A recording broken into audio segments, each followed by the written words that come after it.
Hello my lovelies and welcome to the Powder Puff Girl. So I have with me both of Formula RX's moisturizers. This is meant for more of like oily skin and this is a heavier one for dry skin. They've also launched a new one for extra oily skin as well. Unfortunately, I didn't get that yet, but when I do, you know I'll review it. Of course, this video is non-sponsored like all of my other videos so far. Anything which is ever sponsored, I will always mention that in the video. So just making that very clear. Before we go forward, my skin type is dry. I am reviewing this in a dry climate. However, I have used both of these in humid climates as well. I've used these in Mumbai, so I'll be sharing with you both my experiences with both of these moisturizers. I was gonna say sunscreens. I really need to do more other product reviews. So I'm gonna come out straight with a major drawback to both of these. This is the packaging. Okay, I don't know if you can see this. I've gotten through about this much of the tube and then this product ended up breaking. It's broken on like literally both sides. Yeah, so that's a huge drawback. If anyone from Formula RX is watching this, I have a lot of things I want to say about this, good stuff I want to say about this, but the packaging, in my opinion, can really change because it comes in this metallic aluminium-y tube kind of thing, which isn't just, it's just breaking. So now both of these products are priced at 699 rupees for 50 grams of product. That comes up to about 14 rupees a gram. I have never seen it do a 1+1 sale or 50% discounts at all.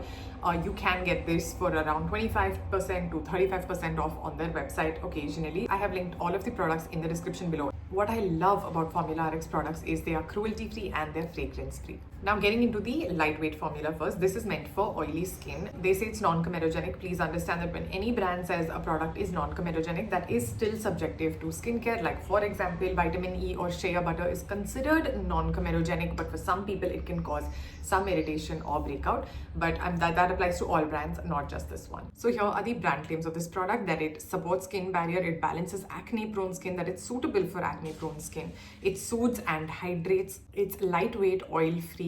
It's a gel cream that absorbs instantly and disappears into the skin, leaving skin feeling nourished and comfortable all day long. So now the ingredient list of this product is beautiful. Okay, I really like the ingredient list. There is nothing that is generally comedogenic to the general public.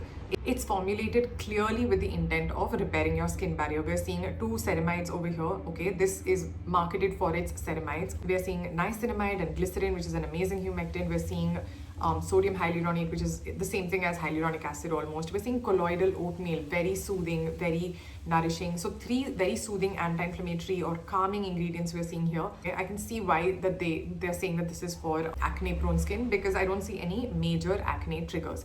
So but the surprising thing is, I've personally used both of these. They have never caused any sorts of breakout, any sorts of irritation whatsoever. But there are people who, my friends, who say that they've broken out with these products. I'm not sure why that's happening. Some people think it's the fatty acids, but you know, if you look at linoleic acid or linolenic acid, which are in here, or anything of that sort, it's not these are generally present in a lot of products, but I assume that that's not working for some people. However, for me personally, this has not caused any sort of irritation. There are 3 kinds of ceramides over here. Of course, this moisturizer is marketing itself for its ceramides. We're seeing phytosphingosone, cholesterol. So it's doing the entire 3:2:1 ratio for ceramides for repairing the skin barrier. So that's just excellent. Overall, now this does have a little bit of silicone. It has dimethicone in here. Now let me show you the consistency of this product.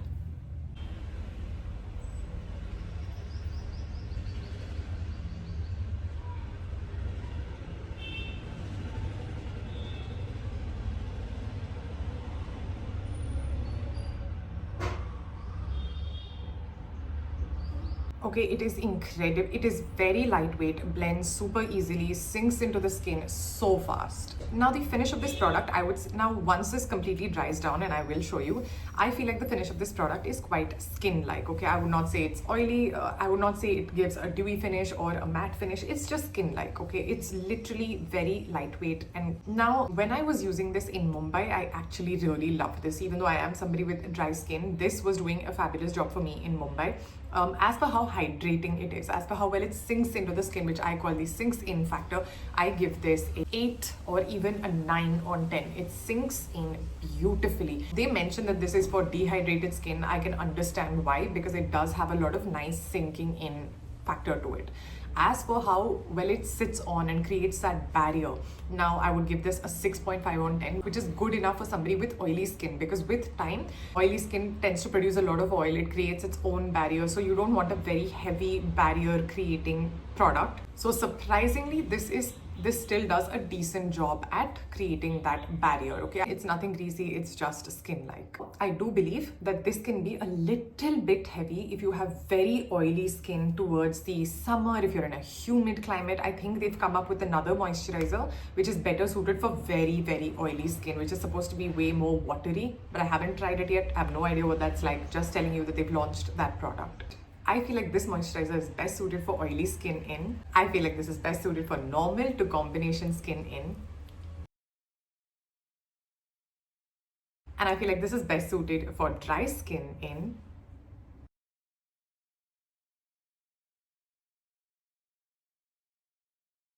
Okay, so now we're moving on to the heavier one. This is the heavier moisturizer. I'll tell you the differences as well. So the heavier one does not have colloidal oatmeal in it. This one does. This one, heavier one, has peptides in it. This one does not. Heavier one has shea butter in it. The lighter one does not. However, both of these do have skin soothing ingredients like allantoin and panthenol, and both of these do have 3 different types of ceramides. I feel like this has everything to repair the skin barrier. Let's look at the ingredients of this formula. So again, we're seeing glycerin high up in the list. We're seeing some emollients. We're seeing hyaluronic acid higher up in the list. Okay, sodium hyaluronic, which is very similar to hyaluronic acid. We're seeing panthenol to calm the skin. When a brand is formulating moisturizers for dry skin people, it's important to put either a little bit of oil or shea butters, or maybe even mineral oils, some amount of petroleum jelly, basically heavier ingredients to give you that moisturized feel, to give you that barrier, to prevent, the water loss. So they've added a little bit of shea butter in this one. Let me show you the consistency of this.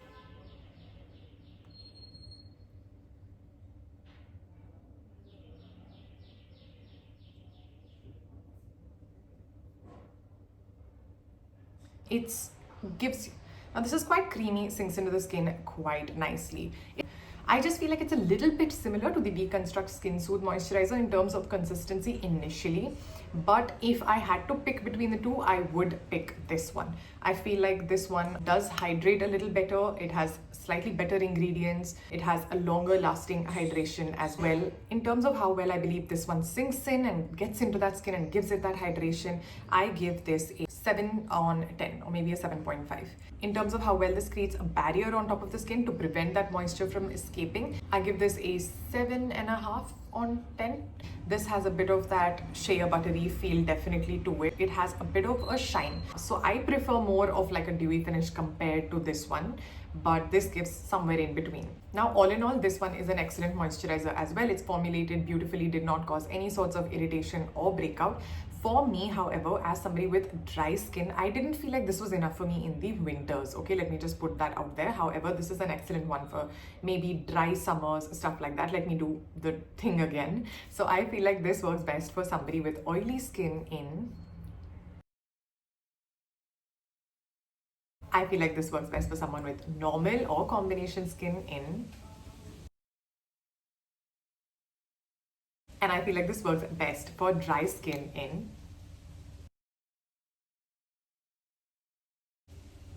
I do believe that this is a good one if you want to repair your skin barrier as well. If you're somebody with very sensitive skin, peptides can cause a little bit of irritation. They might possibly irritate your skin, so that's something you should just be aware of. All in all, I do really enjoy both of these moisturizers. However, please understand skincare is subjective. What works for me might not work for you, and vice versa.